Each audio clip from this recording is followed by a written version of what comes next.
Phone की घंटी सुनकर मेरे आंख खोल गई। कमरे में रोशनी नहीं थी, शायद हमेशा की तरह आज भी बिजली नहीं थी। कमरे में खिड़की के जरिए चांद की चांदनी दाखिल हो रही थी, जिसकी वजह से मैं अपना फोन तलाश कर सका। फोन मैंने जल्दी से कान के साथ लगाया। हेलो, अस्सलाम वालेकुम। बचाओ बचाओ, मुझे बचाओ, खुदा के लिए मेरी मदद करो। जी कौन? रात के इस टाइम कौन हो तुम, मुझे तंग करने वाले? मैं हूँ तुम्हारा दोस्त अकबर। हाँ अकबर, क्या बात है, क्यों रो रहे हो? यार वो मुझे मार देगी, मेरा फोन पी जाएगी, वो मेरे तरफ आ रही है। कौन कौन तुमको मार देगी? हेलो हेलो अकबर, लेकिन कोई जवाब न आया। मैंने खुद अकबर का नंबर डायल किया, लेकिन दूसरी तरफ से कोई जवाब न वसूल नहीं हो रहा था। मैं अचानक इसकी बातों से परेशान हो गया था। अकबर की नई नई शादी हुई थी, वो मेरे साथ बैंक में काम करता था। हम बहुत अच्छे दोस्त बने थे। मैं गैर शादीशुदा हूँ और आजाद फितरत का मालिक हूँ। मैंने अलमारी से अपना सामान लिया और अकबर के घर की तरफ चल दिया। अकबर का घर कम आबादी वाले इलाके में था। घर के पास एक नहर गुजर रही थी, इसके पास एक कब्रिस्तान था। जल्दी ही मैं इसके घर को पहुंच गया। इसका घर 3 कमरे पर मुश्तमिल था। 2 कमरे, एक बावर्ची खाना और छोटा सा सहन था, जिसमें एक बड़ा कीकर का दरख्त था, जिसके ऊपर बहुत से परिंदों के घोंसले बनी हुई थी। सहन से होकर मैंने कीकर के दरख्त पर नजर डाली। परिंदे खामोशी से अपने घोंसलों में सो रहे थे। हवेली का दरवाजा हमेशा की तरह खुला ही था। कमरे अंदर से बंद थे। मैंने काफी देर तक दस्तक दी, लेकिन कोई जवाब न मिला। फिर मुझे खिड़की का ख्याल आया, जो नहर वाली साइड पर थी। मैं हवेली की पिछली तरफ गया। मैं ये देखकर हैरान रह गया कि खिड़की खुली थी और खिड़की के ऊपर ताजे खून का निशान थे।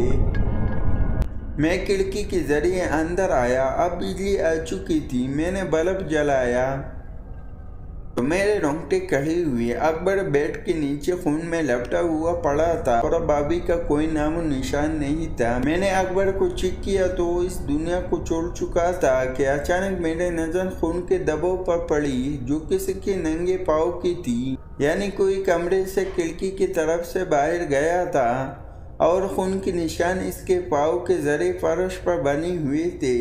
मैंने पहले घर की तलाशी ली, लेकिन भाभी का कोई पता न चला। लेकिन वो कातिल हो सकता है, भाभी को साथ ले गया होगा। मैंने पाँव के निशानों का पीछा करने का फैसला किया और खिड़की के जरिए बाहर आया। लेकिन मैंने पुलिस को भी कॉल कर दी थी और सब हकीकत बता दी थी। पाँव के निशान टार्च की रोशनी में बहुत वाज़ेह नजर आ रहे थे, लेकिन क्या ये निशान तो नहर में जा रहे थे। कातिल ने नहर पार की थी, इसलिए मैंने भी नहर को पार करने का फैसला लिया।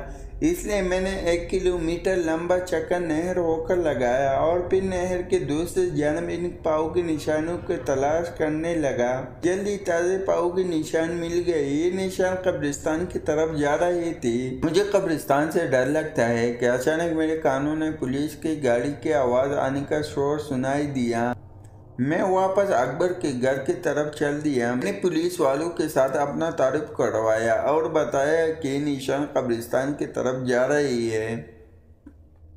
मैं कब्रिस्तान में अकेला नहीं जा सकता। अगर आपने साथ चलना है तो चलो, क्योंकि वो कातिल भाभी को कब्रिस्तान की तरफ ले गया है।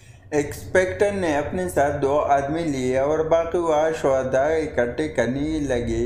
हम कब्रिस्तान में दाखिल हो गए। कब्रिस्तान बहुत ही कदीमी मालूम पड़ता था। मैं पहले इस कब्रिस्तान में नहीं आया था। कब्रें टूट फूट का शिकार थी।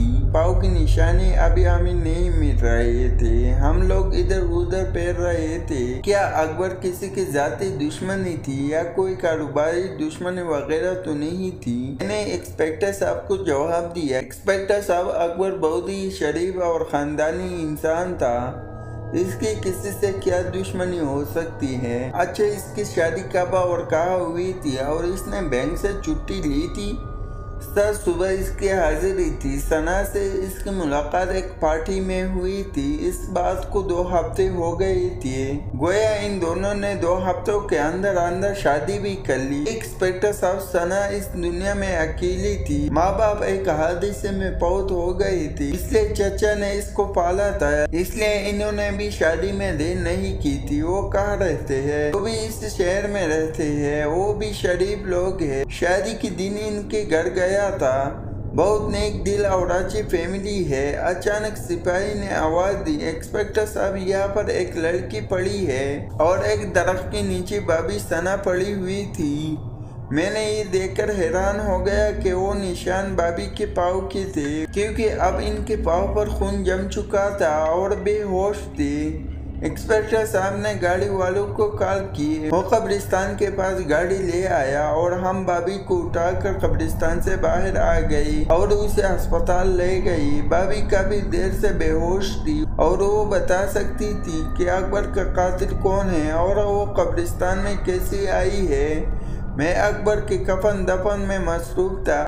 अकबर का भाई और वालिद भी गाँव से आए थे। अकबर का बड़ा भाई अकरम बहुत परेशान था, क्योंकि वो अपने भाई से बहुत प्यार करता था। वालिद का भी बहुत बुरा हाल था। वो तो अकबर के जद के पीछे खामोश थे। अकबर ही जद करके शहर आया था और बैंक में मुलाजिम हो गया था।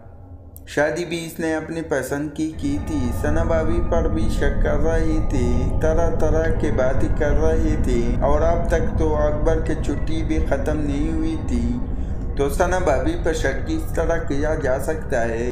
जब तक आपने किसी से मिलते जुलते नहीं, आपको कैसे मालूम होगा कि वो कौन है और इसकी तबीयत कैसी है? तो वाक़या को 3 दिन हो गए थे। भाभी अभी तक बेहोश थी और कातिल का कोई सुराग नहीं मिल रहा था। मैं बैंक से वापसी पर अस्पताल का चक्कर लगाता था। अकरम भाई और अकबर के वालिद साहब अस्पताल में ही थे। उनको पता था कि भाभी वो जरिया है जिसके जरिए हम कातिल तक पहुँच सकते हैं। पुलिस के भी 2 आदमी हर वक्त ड्यूटी पर होते थे। हमेशा की तरह मैं फारिग होकर तानी गया तो मेरी मुलाकात इंस्पेक्टर से हो गई। खान मेरा क्लास फेलो था और हमारी बहुत अच्छी दोस्ती भी थी।